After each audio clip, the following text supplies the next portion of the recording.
Hi hello everyone, শুভ নববর্ষ সকলকে। আজ আমার তোমাদের কাছে প্রথম ব্লগ।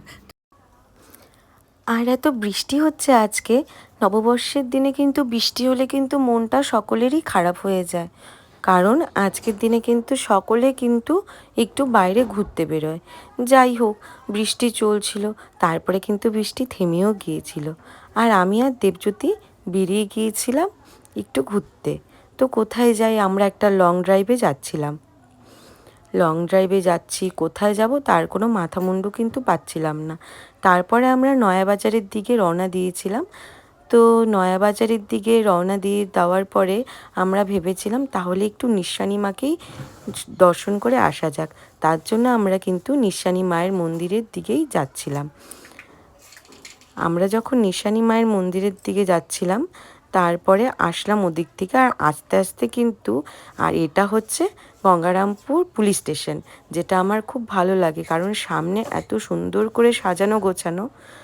তার জন্য আমি দেবজ্যোতিকে বলছিলাম, তুমি একটু আস্তে আস্তে চালাও এখান দিয়ে। আমাদের প্ল্যানিং ছিল, কিন্তু আমরা চা খেতে যাব এখন।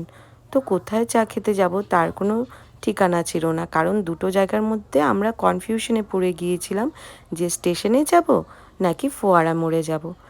তো আমাদের লাস্টে সিলেক্ট করা হলো যে ফোয়ারা মোড়েই যাব।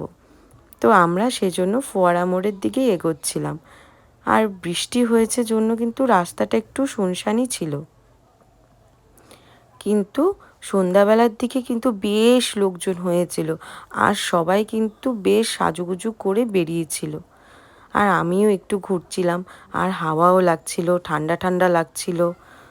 তো রাস্তার মধ্যে যেতে যেতে, এটা দেখো, এটা হলো পাঞ্জাবি মিউজিয়াম। এটা গঙ্গারামপুরে নতুন খুলেছে। যেদিন খুলেছে সেদিনই কিন্তু আমি এসে একটা পাঞ্জাবি নিয়ে গিয়েছি আঁকানোর জন্য। রাস্তায় যেতে যেতে একটু রিলস বানালাম। আমার ভালো লাগে, কী গানের রিলস বানাবো বুঝতেই পারছি না। তো চোখ মিটি করে একটু চড়ি চড়ি চুপকে চুপকে রিলসে কিন্তু বানিয়ে নিলাম।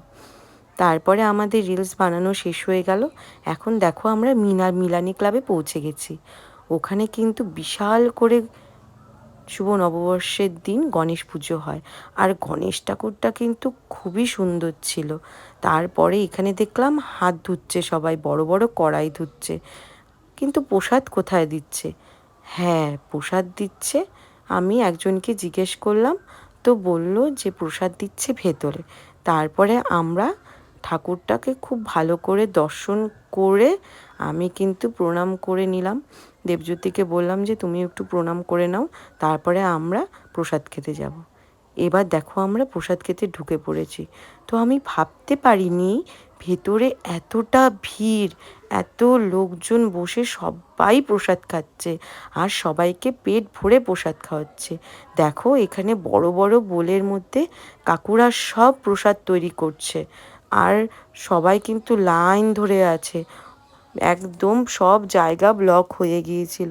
তখন আমি কি করি, তারপরে নিজে একটি চেয়ার আনলাম আর দেবজ্যোতিকে চেয়ারে বসিয়ে দিলাম।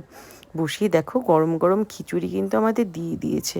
উফ, দেখেই কিন্তু একদম জিভে জল চলে আসছিল কখন খাবো। দেবজ্যোতিও প্রচণ্ড খিচুড়ি ভালোবাসে, তাই ও আর দেরি না করে কিন্তু খাওয়া শুরু করে দিল। আমিও খাওয়া কিন্তু শুরু করে দিয়েছিলাম। তারপরে প্রসাদ খেয়ে আমরা চলে গিয়েছিলাম কোথায় যাওয়া যায়। সে ভাবতে ভাবতে দেখা গেল যে আমুলের দোকান, তাহলে এখন আমুলেই দোকানে গিয়ে একটু আইসক্রিম খাওয়া যাক।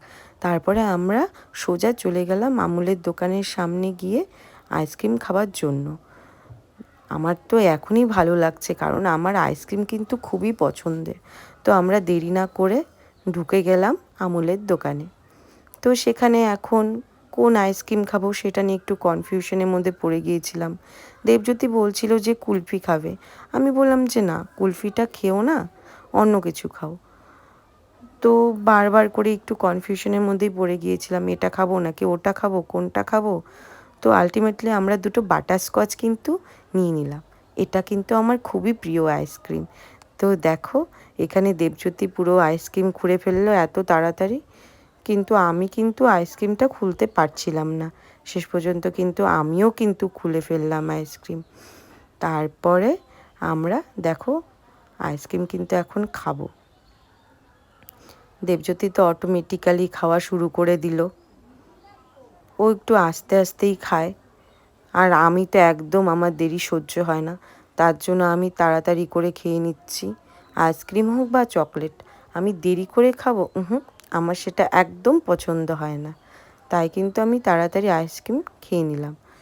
আর দেবজ্যোতি এখানে আস্তে আস্তে খেয়েই যাচ্ছে। ও মন দিয়ে খাচ্ছে আইসক্রিম।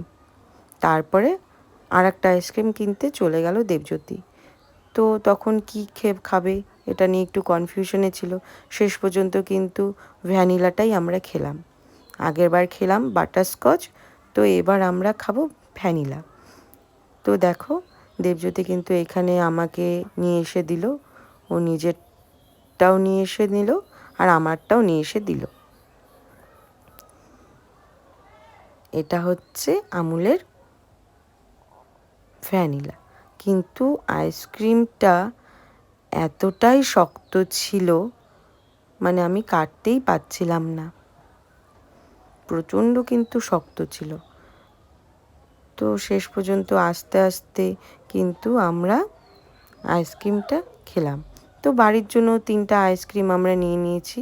আর এখানে দেবজ্যোতি ফোন করে বলছে যেন টুবাইকে একটু রাস্তায় পাঠায়, আইসক্রিমটা আমরা ওদেরকে দিয়ে দিব। তো তারপরে আমরা সেই বাড়ির উদ্দেশ্যে রওনা দিলাম। আর টুবাইকে বলে দিলাম যাতে ও বাইরে বেরিয়ে থাকে, কারণ না হলে আমাদের যেতে দেরি হয়ে যাবে। হ্যাঁ, আমরা কোথায় যাব? আমরা যাচ্ছি দিদিভাইয়ের বাড়ি। তো দিদিভাইয়ের বাড়ি যাচ্ছি, যাওয়ার পথে দেবজ্যোতি বলল যে তুমি কি আরও কিছু খাবে? আমি বলছি না, আমরা আর কিছু খাবো না, কারণ খিচুড়ি খেয়ে পেটটা এতটাই ভরে গেছে যে তার বলার মতো না। তো অবশেষে দেখো, আমরা কিন্তু বাড়ির কাছে চলেই এসেছি। আর বাড়ির কাছে চলে এসে দেবজ্যোতি থেমে গেল আইসক্রিমটা দেওয়ার জন্য। তো টুবাইকে দেখছি না। তো টুবাই কোথায়? ওই যে দেখো, টুবাই আসছে, নাচতে নাচতে টুবাই চলে আসছে। তারপরে যখন কাছে আসলো তখন আবার একটু আস্তে হাঁটছে। তো আলটিমেটলি টুবাই আসলো আইসক্রিমটা নিতে। তো ও তো বলছে আইসক্রিম কোথায়,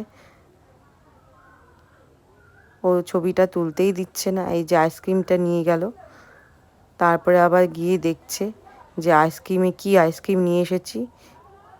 তো রাস্তার মধ্যেই হয়তো খেতে খেতে চলে গেছে। তো দেখো, আমরাও এরপরে চলে যাচ্ছি দিদিভাইয়ের বাড়ির ওখানে। তো রাস্তায় যেতে যেতে কিন্তু আমাদের খুবই ভালো লাগছিল, কারণ আর আমার লং ড্রাইভ করতে কিন্তু ভীষণই ভালো লাগে। আর কনস্ট্যান্টলি দেবজ্যোতি কথা বলেই যাচ্ছিল। দেখো, দিদিভাইয়ের বাড়ির গলিতে চলে আসলাম। এখানে এতটাই জল জমে যায় যে বলার মতো না। তো এখানে হ্যাপি খাচ্ছে। তো দিদিভাইকে আলটিমেটলি দিদিভাই হাসতে হাসতে বেরিয়ে গেল, খুশি এখানে টিভি দেখছিল। ব্যাস, এবার শুরু হয়ে গেল ভাই আর দিদির গল্প। সে যে কত যুগের গল্প, গল্প করেই যাচ্ছে, ওঠার আর নাম নেই। 11টা কিন্তু অলমোস্ট বেজে গেছে। যাই হোক, গল্প টল্প করে আমরা কিন্তু আবার বাড়ির উদ্দেশ্যে রওনা দিয়ে দিলাম, কারণ অনেকটা লেট হয়ে গিয়েছিল। আমরা বেরিয়েওছি অনেক লেটে, কারণ দেবজ্যোতি দোকান সেরে বেরোতে কিন্তু ওর একটু টাইম লেগে গেছে। তাই আমরা হাই রোড ধরে আবার বাড়ির পর থেকে কিন্তু রওনা দিয়ে দিচ্ছি। দেখো, আমরা নিজেদের গলির মধ্যে ঢুকে গিয়েছি। আর এই গলির মধ্যে কিন্তু একজন আমাদের জন্য অপেক্ষা করে। সেটা হচ্ছে, দেখো, এটা কিন্তু দেবজ্যোতির ভক্ত। সমস্ত